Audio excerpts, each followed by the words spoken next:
अथ श्रीविष्णुकवचम्।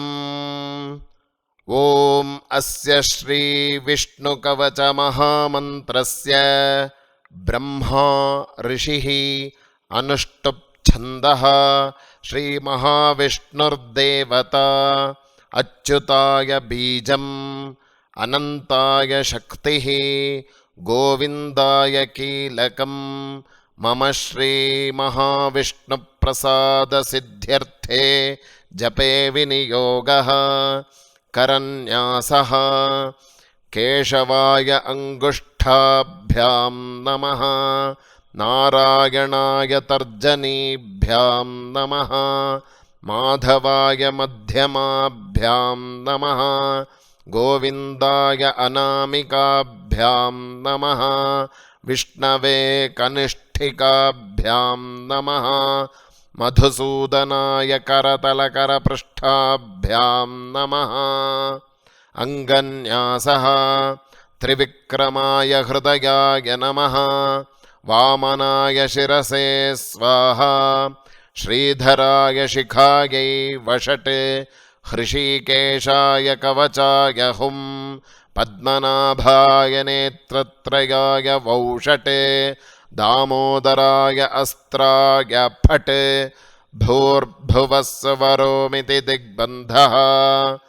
ध्यानम् शान्ताकारं भुजगशयनं पद्मनाभं सुरेशं, विश्वाकारं गगनसदृशं मेघवर्णं शुभाङ्गं, लक्ष्मीकान्तं कमलनयनं योगिहृद्ध्यानगम्यं, वन्दे विष्णुं भवभयहरं सर्वलोकैकनाथम्।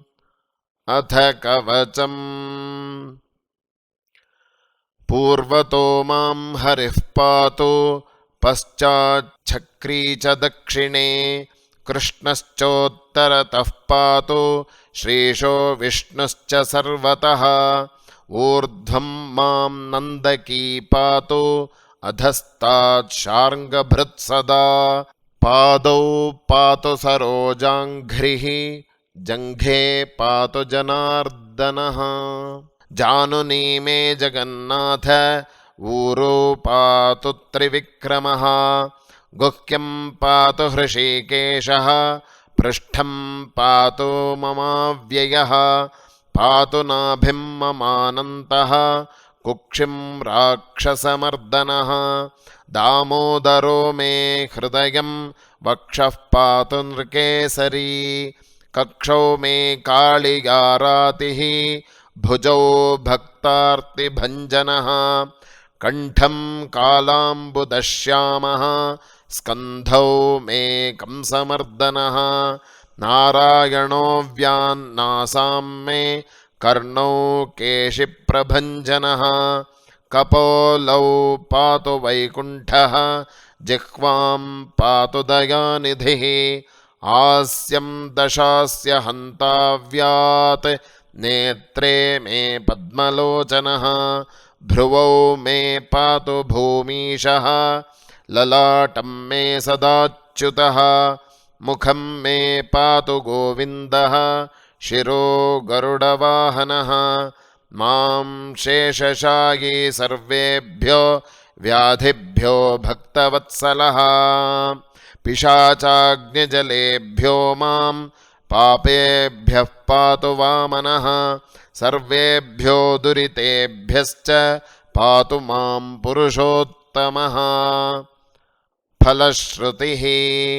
य इदं विष्णुकवचं सर्वमङ्गलदायकं, सर्वरोगप्रशमनं, सर्वशत्रुनिवारणम्, आपत्कालेषु पठताम् आत्मरक्षाकरं परं, त्रिसन्ध्यं प्रपठेत् शुद्धः, सर्वत्र विजयी भवेत्।